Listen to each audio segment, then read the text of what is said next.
चिड़िया बहन आप वहाँ जाओ और ट्रेन का डिब्बा मेरे दोस्त का है, आप जाकर बोलना खुल जा। सिम सिम यह सुनते ही वो अपना दरवाजा तुम्हारे लिए खोल देगा।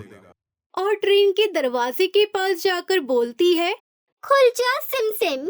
टुनटुनी चिड़िया अपनी बेटी सुनहरी के साथ एक पेड़ पर घर बनाकर रहा करती थी। बेटा सुनहरी, चलो भोजन खोजने जाना है क्योंकि बारिश का मौसम जो आने वाला है। ऐसा बोलकर टुनटुनी चिड़िया अपनी बेटी सुनहरी को साथ लेकर वहाँ से दाना खोजने चली जाती है। इतने में एक लकड़हारा वहाँ पर आ जाता है। वाह, आखिरकार मुझे यह पेड़ मिल ही गया। यह पेड़ तो बहुत बड़ा है। अरे इस पेड़ पर तो किसी चिड़िया का घर है, लेकिन मुझे क्या, मुझे तो इस पेड़ के ज्यादा पैसे मिलेंगे, मैं इसी को काट लेता हूँ। ऐसा बोलकर वो दुष्ट इंसान पेड़ काटने लगता है और उसे गाड़ी में लोड करके वहाँ से चला जाता है। जो जालिम इंसान ये भी नहीं देखता कि चिड़िया का घर टूटकर गिर गया है। और उधर टुनटुनी चिड़िया अपनी बेटी सुनहरी से बोलती है, बेटी सुनहरी, अब हमें भोजन तो मिल चुका है, चलो अब घर चले। हमें अपनी घर की छत की मरम्मत करनी है। अगर समय से पहले छत की मरम्मत नहीं की तो बारिश में घर की छत टूटकर बह जाएगी। फिर वो दोनों माँ बेटी वहाँ से अपने घर की ओर चली जाती हैं। वो दोनों तो ये नहीं जानती थी कि आज एक जालिम इंसान उन्हें बेघर कर गया है। वो दोनों देखती है कि उनका घर तो जमीन पर टूट पड़ा है। जिस पेड़ पर उसका घर था वो पेड़ तो वो काट कर ले जा चुका था। वहाँ तो बस कुछ लकड़ियाँ और टूटी हुई पत्ती पड़ी थी। सुनहरी बेटी, कौन ऐसा जालिम इंसान था जिसने हमें बेघर कर दिया है? मैंने उसका क्या बिगाड़ा था? अब तो बारिश का मौसम आने ही वाला है और इतनी जल्दी तो मैं घर बना नहीं पाऊंगी। ये इंसान कुछ पैसों के खातिर ऐसा करते हैं और हम जैसे पक्षियों को बेघर कर देते हैं और ये नहीं समझते कि ये पेड़ हमें नहीं बल्कि इंसानों की भी कितनी मदद करता है। इन्हें धूप से बचने के लिए छांव देता है, इन्हें खाने के लिए फल भी देता है, पर ये बात तो इंसान नहीं समझते। चंद कागज के टुकड़ों के लिए इन्हें काट कर बेच देते हैं। ऐसा बोलकर टुनटुनी चिड़िया अपनी बेटी को लेकर कबूतर के पास जाती है। कबूतर भैया, आप मेरी मदद करें। जालिम इंसान ने मेरा घर तोड़ दिया है और बारिश का मौसम आने ही वाला है। ऐसे में मैं कहाँ जाऊंगी? इसलिए आप मेरी मदद करें। टुनटुनी बहन, उस इंसान ने तो बहुत बुरा किया। तुम्हारे साथ चिड़िया बहन, मैं आपकी तो जरूर मदद करता, लेकिन मेरे भाई का अभी एक्सीडेंट हो गया है। अब मुझे हॉस्पिटल जाना होगा। ऐसा बोलकर कबूतर वहाँ से चला जाता है। मम्मा, अब हम क्या करें और हम अब कहाँ जाएंगे मम्मा? सुनहरी बेटी, मैं हूँ ना तुम्हारे साथ। आप चिंता ना करो। आप इतनी परेशान क्यों हो रही हो? ऐसा कहकर चिड़िया वहाँ से चली जाती है और वो तोते के पास जाती है। चिड़िया तोते को कुछ बोलती है कि उससे पहले ही तोता बोलता है, चिड़िया बहन, तेज हवा के कारण मेरा घर टूट गया है और बारिश का मौसम भी आने वाला है और मेरे साथ भी कोई नहीं है जो मेरी मदद करे। मैं बहुत परेशान हूँ। अब मैं क्या करूँ? तोते भैया, मेरा घर भी इंसानों ने तोड़ दिया है। मैं तो आपके पास मदद के लिए आई थी, लेकिन आप तो पहले से ही परेशान हैं, इसलिए अब मैं चलती हूँ। फिर चिड़िया अपनी बेटी को लेकर सुंदरी कौवी के पास चली जाती है। चिड़िया, आप तो बहुत मजबूर हो। मैं तो आपको अपने घर में रख लेती, लेकिन मेरे 2 बच्चे हैं, ऊपर से आप दोनों। ऐसे में आपकी बेटी रोएगी, फिर मुझे और मेरे बच्चे को नींद नहीं आएगी। शाम होने वाली थी। टुनटुनी चिड़िया जाकर एक जंगल में बैठ जाती है। वहाँ पर एक पपीते का पेड़ था। पपीते का पेड़ टुनटुनी चिड़िया को बोलता है, चिड़िया बहन आप मेरी मदद करो। मेरे पास यह जो छोटा सा पेड़ है वह बिना पानी के सूख रहा है। आप नदी से पानी लाकर इस पेड़ में डाल दें। पेड़ भाई, आप चिंता मत करो, अभी मैं पानी लाकर डालती हूँ। ऐसा बोलकर टुनटुनी नदी पर चली जाती है और नदी से पानी लाकर पेड़ पर डालती है और वो सूखा पेड़ हरा भरा हो जाता है। हे चिड़िया बहन, आप इतनी परेशान क्यों हो? आपको क्या परेशानी है? मेरा घर एक जालिम इंसान ने तोड़ दिया है और बारिश का मौसम भी आने वाला है और मेरे पास इतना समय भी नहीं है कि मैं अपना घर बना सकूं। बस मैं इसलिए इतनी ज्यादा परेशान हूँ। चिड़िया आप चिंता न करो, यहाँ से थोड़ी ही दूर पर एक बांस की ट्रेन का डिब्बा पड़ा है जो अब इंसानों के कोई काम का नहीं है और वह बहुत ही मजबूत है। पेड़ भाई, बांस की ट्रेन का घर, लेकिन ये कैसे हो सकता है? चिड़िया बहन आप वहाँ जाओ और ट्रेन का डिब्बा मेरे दोस्त का है, आप जाकर बोलना खुल जा। सिम सिम यह सुनते ही वो अपना दरवाजा तुम्हारे लिए खोल देगा।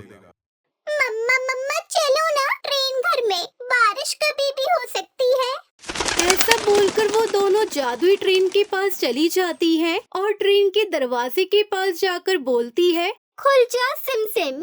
तभी वो पास की ट्रेन का घर अपना दरवाजा खोल देता है और वो दोनों अंदर चली जाती हैं और अंदर देखती है कि खाने पीने की अनेक प्रकार के फल रखे थे। मम्मा, यहाँ पर तो बहुत सारी चीजें हैं। मम्मा यहाँ देखो, एक फ्रिज और कूलर भी रखा हुआ है। ऐसे ही कुछ दिन बीत जाते हैं। एक दिन सुंदरी टुनटुनी चिड़िया से मिलती है। अरे टुनटुनी चिड़िया, तुम्हें बहुत दिनों बाद दिखाई दी हो। तुमने अपना घोंसला कहाँ बनाया है?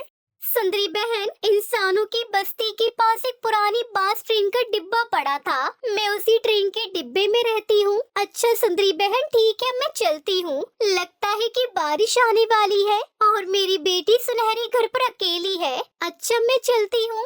ऐसा बोलकर टुनटुनी चिड़िया वहाँ से चली जाती है। फिर अचानक मौसम बिगड़ जाता है, आंधी और बारिश होने लगती है। टुनटुनी चिड़िया तो मजबूत ट्रेन के डिब्बे में रह रही थी और उधर सभी पक्षियों का घर आंधी और बारिश की वजह से टूट जाता है।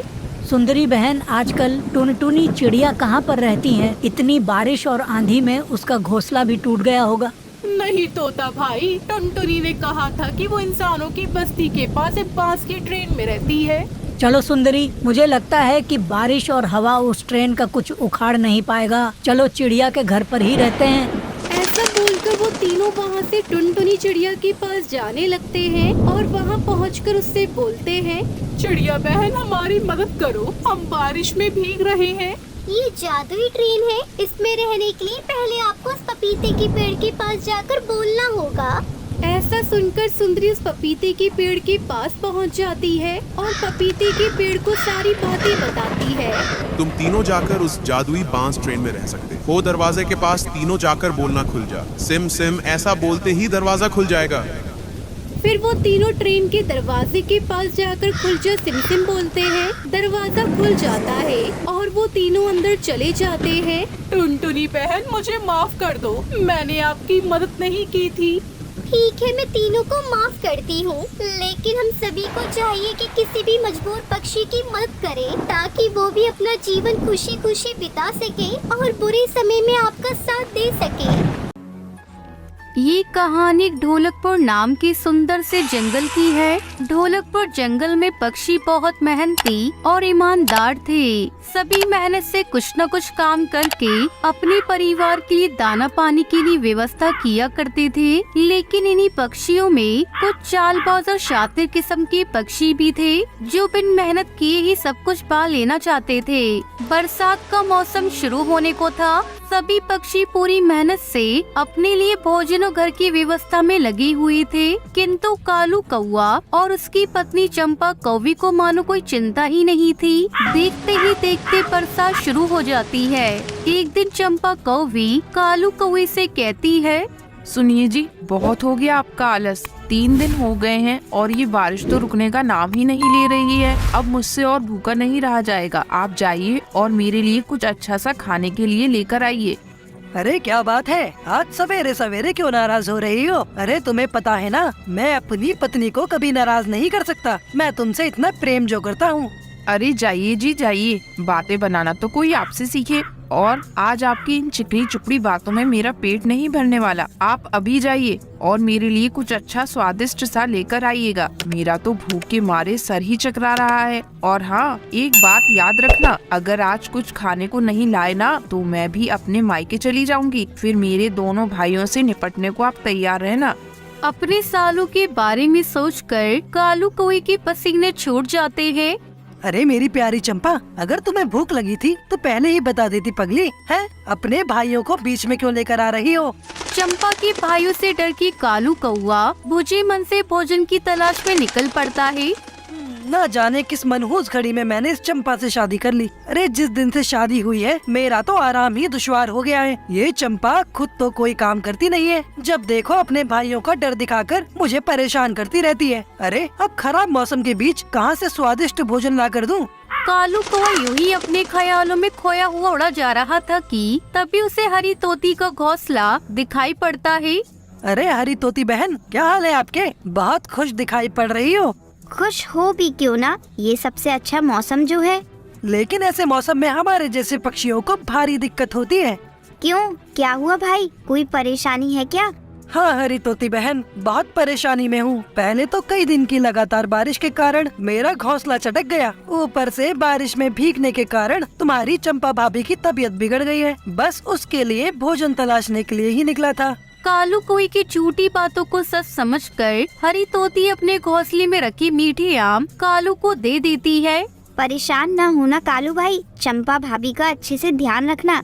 आप ये आम उनके लिए लेते जाइए, वो जल्द ही ठीक हो जाएगी। हरी तोती से आम लेकर कालू अपनी चालाकी पर मनी मन खुश होता हुआ वहाँ से अपने घोंसले की ओर उड़ जाता है।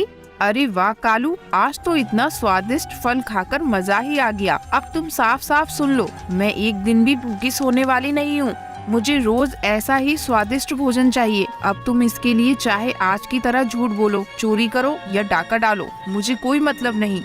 चंपा कौवे की बात कालू के घोंसले के पास से गुजर रही हरी तोती सुन लेती है और वो आगे से कभी भी कालू की मदद न करने का प्रण ले लेती है। अगले दिन फिर से कालू कौवा भोजन की तलाश में निकलता है। हरी तोती से देखकर ही दरवाजा बंद कर लेती है। कालू कौवा परेशान होकर भोजन के लिए आगे बढ़ जाता है। कुछ दूर जाने पर कालू कौवे को टुनटुनी चिड़िया का घोंसला दिखाई देता है।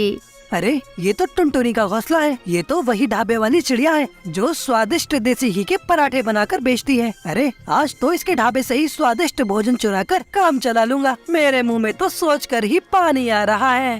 कालू टुनटुनी के ढाबे से पराठे चुराने का विचार कर रहा होता है, तभी उसकी नजर टुनटुनी के घोंसले में रखी हुई उसकी अंडे पर पड़ जाती है। अरे आज तो लगता है दिन ही बन गया। अरे कितने दिनों से कोई अंडा नहीं चखा है। आज अगर ये अंडा मैं चंपा के लिए ले गया ना तो वो खुशी हो जाएगी और ये बेचारी वहाँ ढाबे में पराठे ही बनाती रह जाएगी। इतना सोचकर कालू कौवा दाएं बाएं देखता है और मौका पाकर टुनटुनी का अंडा उठाकर ले जाता है। उस दिन चंपा और कालू मिलकर टुनटुनी के अंडे को खा जाते हैं। ना जाने किसने मेरा अंडा उठा लिया है। मैं तो दिन रात मेहनत करके ढाबे में सबके लिए खाना बनाकर बेचती हूँ। ना जाने किसने अंडे को अकेला पाकर उसका शिकार कर लिया। टुनटुनी चिड़िया अपने अंडों को खोने के दुख में बहुत डूब जाती है, लेकिन दुष्ट कालू कौवे को उसके दर्द से कोई फर्क नहीं पड़ता है। अगले दिन कालू कौवा मौका पाकर ढाबे से पराठे अपनी चोंच में दबाकर उड़ जाता है। मैंने यहाँ पर गर्मा गर्म पराठे बनाकर रखे थे, ना जाने कहाँ चली गई। पता नहीं भगवान ऐसा मेरे साथ क्यों हो रहा है। मैंने किसी का क्या बिगाड़ दिया। जरूर ये किसी न किसी दुष्ट पक्षी का ही काम है, लेकिन मैं क्या करूँ? कैसे पता लगाऊं कि कौन दुष्ट चोरी कर रहा है? एक दिन टुनटुनी चिड़िया अपने दोस्त बंटी कबूतर को अपनी परेशानी बताती है। बंटी, ना जाने मुझसे क्या भूल हो गई है। पहले तो मेरा अंडा गायब हो गया और इसके बाद हर रोज मेरे ढाबे से पका हुआ भोजन गायब हो जाता है। टुनटुनी की बात सुनकर बंटी कबूतर कहता है, देखो टुनटुनी, ये दुष्ट पक्षी जो भी है उसे पकड़ने का एक बहुत ही अच्छा उपाय मैं तुम्हें सुझाता हूँ। तुम बस मैं कहूँ वैसा ही करती जाओ। बंटी कबूतर से दवाई की पुड़िया लेकर टुनटुनी चिड़िया अपने घर चली जाती है। अगले दिन टुनटुनी चिड़िया पराठे बनाने के आटे में बंटी कबूतर की दी हुई दवा मिला देती है और नरम नरम स्वादिष्ट देसी घी की पराठे बनाकर रसोई घर में रखकर जानबूझकर वहाँ से बाहर निकल जाती है। कुछ ही देर में कालू कौवा आता है और पराठे उठाकर अपने घोंसले की ओर उड़ जाता है। कुछ देर बाद अरे मर गया, अरे मर गया। अरे आज तो लगता है दर्द से मेरी जान ही निकल जाएगी। चंपा कुछ करो, अरे कोई जल्दी से बंटी वैद्य को बुलाओ, नहीं तो मेरा दम निकल जाएगा। अरे जल्दी करो। और ठूस ठूस कर खाओ। खाते समय अपने पेट का तो ध्यान रखना चाहिए था ना। अब भुगतो। हाँ, अरे भाग्यवान, जल्दी से वैद्य जी को बुलाओ। अरे नहीं तो सच में आज दर्द से मेरी जान चली जाएगी। जल्दी बुलाओ। इससे पहले कि चंपा कौवे वैद्य बंटी कबूतर को बुलाकर लाती, चंपा कौवे भी पेट पकड़कर वहीं गिर पड़ती है। हाय कोई बचाओ। न जाने आज इन पराठों में तुम क्या मिलाकर लाए हो। आज तो लगता है दर्द के मारे मेरा पेट ही फट जाएगा। चंपा कौवे और कालू कौवे के रोने और चिल्लाने की आवाज सुनकर जंगल के पक्षी वहाँ जमा हो जाते हैं। तभी बंटी कबूतर और टुनटुनी चिड़िया भी वहाँ आ जाते हैं। क्या हुआ कालू? और खाने हैं मुफ्त के पराठे? टुनटुनी चिड़िया के घर से चोरी करते हुए तुम्हें शर्म नहीं आती? हमें माफ कर दो टुनटुनी, आगे से हम कभी चोरी नहीं करेंगे। मेहनत मजदूरी करके अपना पेट भरेंगे। बस आज हमारी जान बचा लो। नहीं, तुम दोनों दुष्टों की यही सजा है कि तुम ऐसे ही दर्द से तड़प तड़प कर मर जाओ। मैं तुम्हें कोई दवा नहीं देने वाली। कालू और चंपा अपने किए की बार बार माफी मांगते हैं। उनके भरे आंसू देखकर टुनटुनी चिड़िया को दया आ जाती है और वो उन्हें माफ करके पेट दर्द की दवा दे देती है। उस दिन के बाद कालू का वो सुधर जाता है और फिर कभी भी चोरी नहीं करता है।